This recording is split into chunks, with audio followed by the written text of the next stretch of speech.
इससे और बढ़िया कार्यक्रम हो जाए। जिसको कुर्सी मिली है वहीं पे दाम दो ना यार, उसको फेंकोगे किसी को लगेगा वो दूसरी जगह फेंकेगा। जिसको हाथ में कुर्सी मिल गई वहीं पे दाम दो उसको, उस कुर्सी को वहीं पे रख दो। जिसके हाथ में कुर्सी मिल जाती है इसने फेंक दिया।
हमारे साथ है।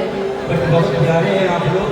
मैं पहली बार, मुझे नहीं लग रहा है कि मैं पहली बार आप लोगों के साथ मिल रहा हूँ। और थैंक यू। क्या नाम है इस टीम का? Golu Singh musician team. गोलू सिंह जी, दिल से धन्यवाद गोलू भाई।